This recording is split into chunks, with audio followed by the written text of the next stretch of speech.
Okay, I'm going to walk through the climate lab and demonstrate for you all some of the shortcuts that we found in lab this week.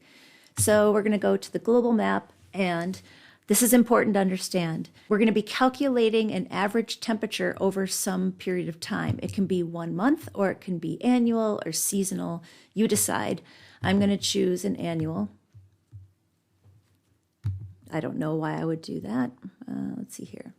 There we go. Let's do that. Annual from January to December. And then we're going to calculate an average temperature over a 30-year period. And the reason we choose a 30-year period is it just helps reduce the variation, kind of gets rid of some of the anomalous years or seasons that we might see.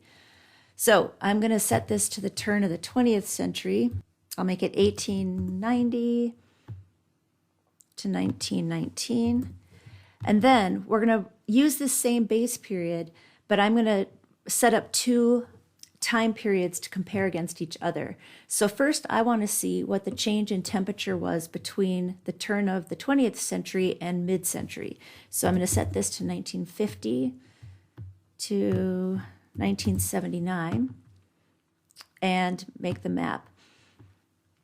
So this is the calculation of the global average. So it's an average of an average. So we've already got an annual average, and then we're averaging this annual average over a 30-year period. And then this is the average of those averages covering the whole globe, if that kind of makes sense.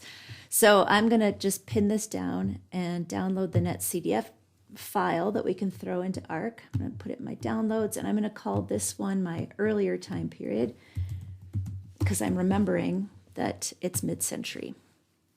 Okay, then we're going to go back up and run this one more time, keeping the same mean period and keeping the same base period, but now I want to see what the change in temperature was from turn of the 20th century to turn of the 21st century. So I'm going to set this to 1990 to 2019. All right, so we'll make that map, and what would we predict to see? We would predict that this value is going to go up and the map should get more orange, which is exactly what it shows. Let's go ahead and download that NetCDF file, and I'll call it later for our later time period. Okay, now we can go into ArcGIS.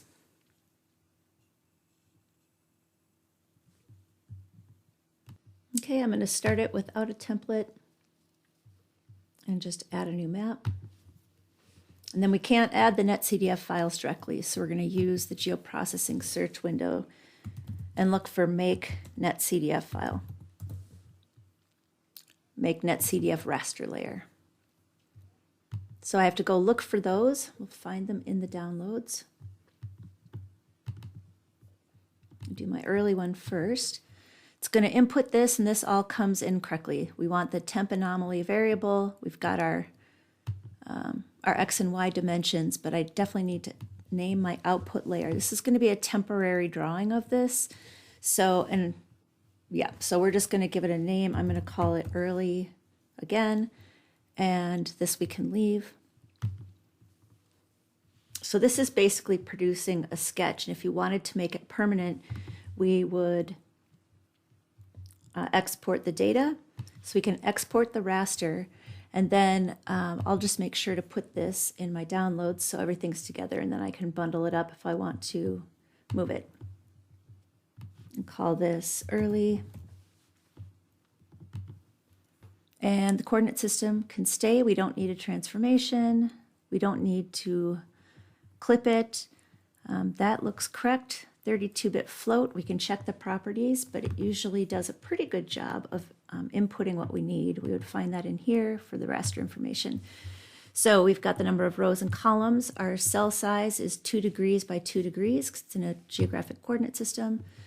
It is a 32-bit float, so that all looks good. All right, so let's go into the settings and make sure we aren't missing something, and we are. So nearest neighbor is a resampling technique that you would use for categorical data like land cover, where the cell values aren't ranked numeric, they're categorical. That's when you would use nearest neighbor because you don't want an average between 2 values that, represent something like trees versus parking lot. But with continuous data like this, we either want to use bilinear or cubic. And it loves to keep shutting on me. Okay, so then we'll just do that. Okay, so our data has been copied now, and this is a standalone raster. But what's going on with the values? I did a little digging, and I thought maybe it was a result of the resampling technique, did some kind of exaggeration. I went in here and checked in the properties to see what the min and max is, and it turns out the min and max is what's being reflected up here. So the question isn't what's going on with these values, but what's going on with these values. Yes, I think it's very exciting to think that no matter what you think you know, ArcGIS is always going to mess with you somehow. So that never would have occurred to me to check, but I will definitely be digging into this a little bit more. I'm going to trust these values though, and let's go ahead and bring in our other data set. This is going to be the later.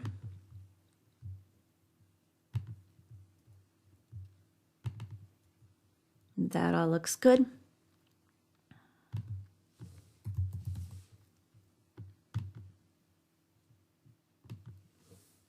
Okay, so let's do the same thing and make a copy of this data.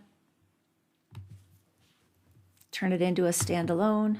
We'll throw it in here and call it later. And that all looks good. I'm going to make it an image file.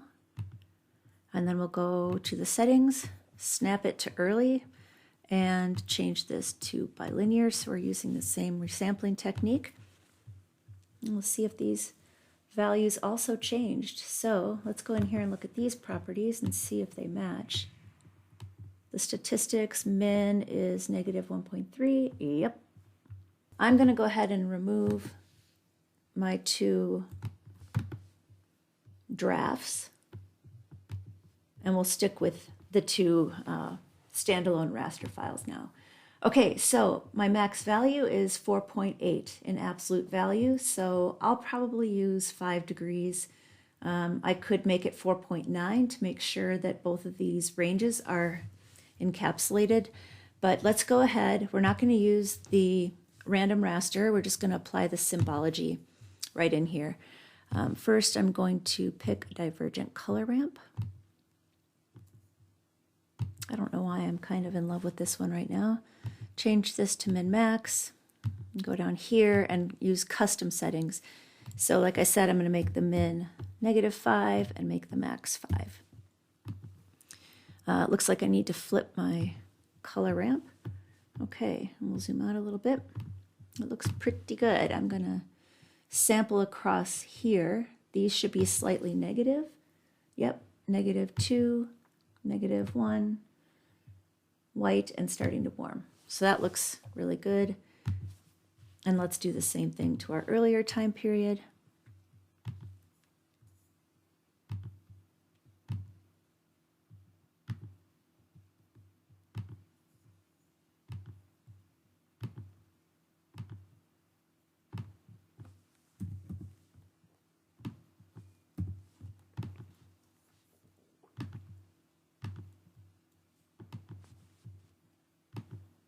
Okay. Looks to be pretty similar patterns. Remember that we have these standalone rasters now, but if you want to save this symbology and not have to redo this step that we just did, you're going to save these as layer files. Oops, it's under share. So save as a layer file. You want to save them with your with the geometry of these rasters. So again, for me, I'd put it with my downloads. And it's going to be a layer X file. You can leave the same name, except for I'm not going to have that IMG tag in there. So that's going to save the symbology of this data set. And then if I were to start a new map project, I could just bring the layer file in. It will reference the geometry that's in the raster, but redraw with the existing symbology. Okay, and then finally, we want to work in a layout, but I'm going to quick add the countries data set. So in ArcGIS Online, boundaries, oh yeah, I spelled it right.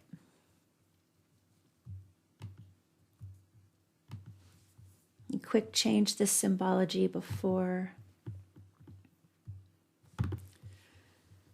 I copy it over to the other map frame. Oops.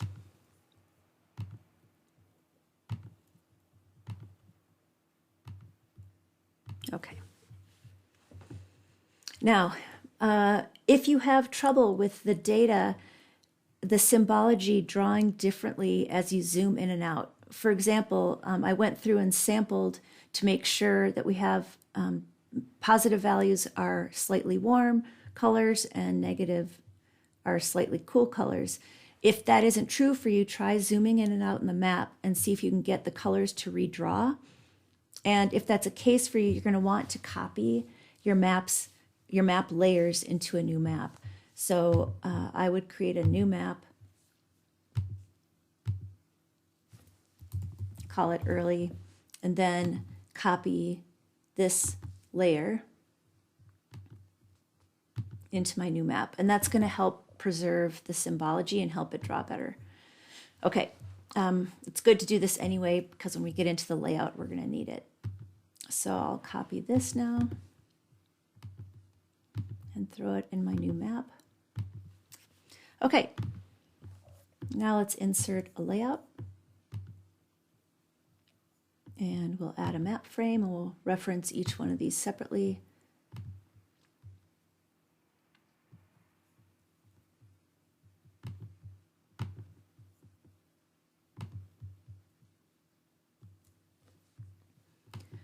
All right, in one of these map, we'll call this later so we don't get confused, and I can get rid of this one. And then we've got early in the other one, so we're in good shape. Okay. And this is what we would expect to see. The later time period should be a little bit warmer. Okay, so then let's really quick apply a projected coordinate system to these.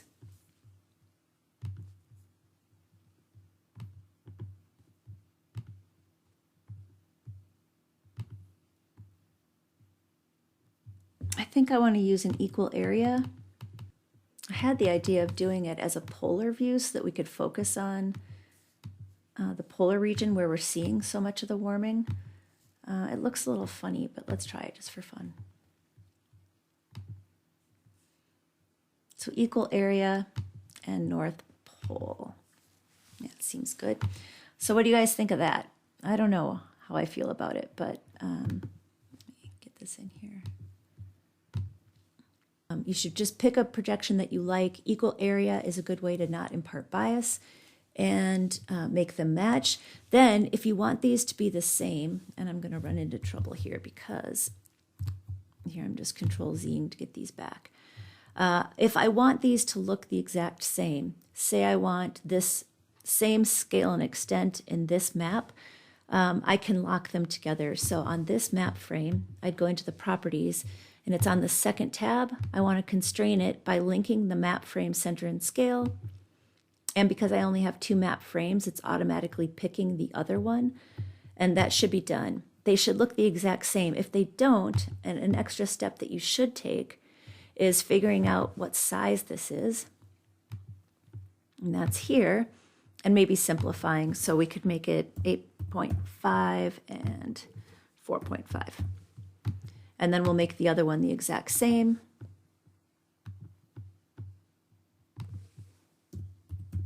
And because the scale and extent is locked together, they should remain the exact same. Okay, so now if I were to pan around on the unlocked one, it's going to track the other one with it. And that's just one way to ensure that you're making a really professional presentation of the data. If you have issues with your world map turning off, your country outline turning off when you apply a projection, have no fear. You can make, this is streaming, right? We're getting this from ArcGIS Online. If you export the features, you can turn it into a standalone shape file that you can keep with your files, and that does seem to fix the problem of it disappearing when you apply a projection. So that should give you a head start. The rest of the lab is about science communication and trying to articulate what exactly this data is and what we're trying to show with the two maps. Why